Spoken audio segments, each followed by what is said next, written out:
बिरजू एक शुद्ध शाकाहारी ढाबा चलाता था। पहले वो ढाबा उसके पिता मोहन चलाते थे और बहुत सारे लोग ढाबे पर खाने के लिए आते थे। वहाँ से 5 मिनट की दूरी पर एक बहुत बड़ा शिव मंदिर था। लोग मंदिर में पूजा के बाद ढाबे पर खाने के लिए आते थे। अरे मोहन भाई, रोटी और भिंडी मसाला देना। हाँ मालिक, बैठ तो जाइए, स्पेशल भिंडी मसाला दे रहा हूँ, रोटी के साथ मस्त लगेगा। पता है भाई, तुम्हारे भिंडी मसाले के लिए तो आता हूँ। या क्या भिंडी बनाते हो तुम? बिरजू तब छोटा था और ढाबा चलाने में अपने पिता की मदद करता था, लेकिन बिरजू को खाना बनाने का कोई शौक नहीं था। उसे मिट्टी से खेलना पसंद था। वो पत्थर से घर बनाता था, उस वजह से मोहन उसे डांटता भी था। उसके बाद बहुत दिन बीत गए। बिरजू बड़ा हो गया, मोहन बीमार पड़ गया। बिरजू की शादी हो गई और उसको एक बेटा भी हो गया।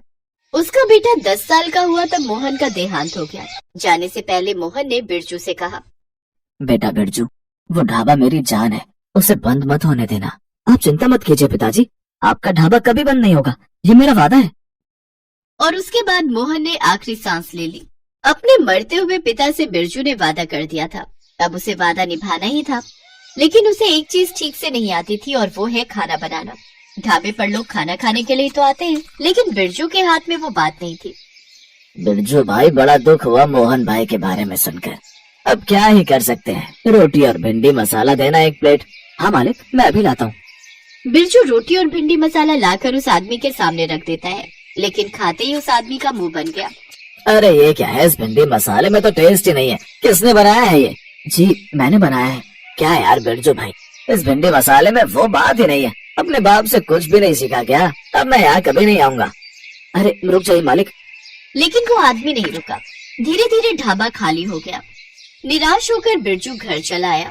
उसकी पत्नी सरला ने पूछा, क्या बात है, दुखी क्यों लग रहे हो? क्या करूं सरला, मैं पिताजी के जैसा भिंडी मसाला नहीं बना सकता। तुम मुझे सिखा सकती हो? वो तो मैं भी नहीं बना सकती उनके जैसा, एक वही थे, अब क्या होगा? पता नहीं, मुझे कुछ समझ नहीं आ रहा है। लेकिन बिरजू की जाने दुश्मन राघव को बहुत कुछ समझ आ रहा था। राघव बिरजू का चचेरा भाई था। राघव ने जैसे ही देखा कि सब लोग बिरजू का ढाबा छोड़कर जा रहे हैं, वैसे ही उसने अपने पिता को ये बात बता दी। मनोहर बहुत खुश हुआ। वाह बेटा वाह, क्या खुशखबरी लाया है तू। अब बारियों ने मजा चखाने की।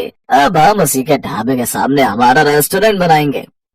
रेस्टोरेंट बनाएंगे? लेकिन कैसे? हमारे पास तो पैसे ही नहीं है। पैसे उधार लेंगे और रेस्टोरेंट नहीं चला तो चलेगा कैसे? नहीं, हम स्वादिष्ट खाना जो बनाएंगे, हम बनाएंगे बेस्ट भिंडी मसाला। कैसे पापा? मोहन चाचा जैसा भिंडी मसाला बनाना ना तो आपको आता है और ना ही मुझे। टेस्ट कैसे आएगा? मेरे पास एक प्लान है।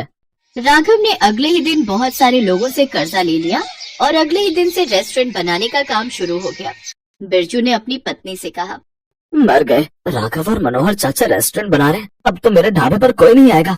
1 महीने के अंदर रेस्टोरेंट बनकर तैयार हो गया और राघव ने बाहर लिख दिया कि यहाँ बेस्ट भिंडी मसाला मिलता है। नया साफ सुथरा रेस्टोरेंट देखकर लोग वहाँ जाने लगे। कुछ ही दिनों के अंदर सब लोग उसी रेस्टोरेंट में जाकर खाने लगे।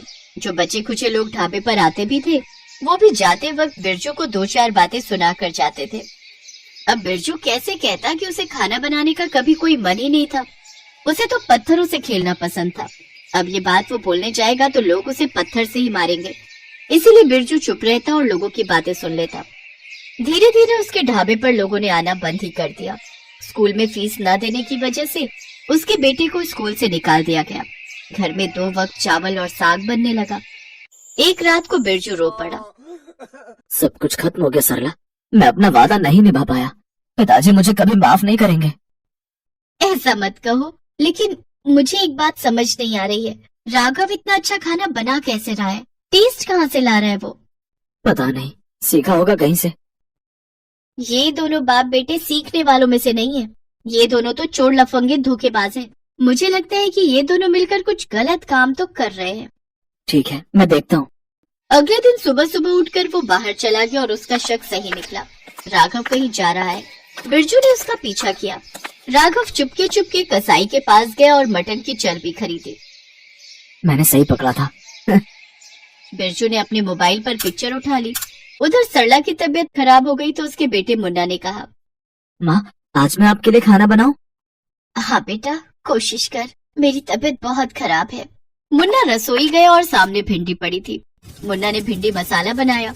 उधर मटन चर्बी वाली पिक्चर निकालकर बिरजू ने रेस्टोरेंट के बाहर चिपका दी। लोगों ने देखा और वो सब गुस्से से लाल हो गए। लोगों ने मनोहर और राघव को बहुत मारा और फिर उसे पुलिस के हवाले कर दिया। बिरजू खुश होकर घर लौटा और सरला को सब कुछ कहा। बहुत अच्छी बात है, लेकिन अब क्या होगा? हमारा ढाबा भी कैसे चलेगा? लीजिए भिंडी मसाला खाइए, मैंने बनाया है।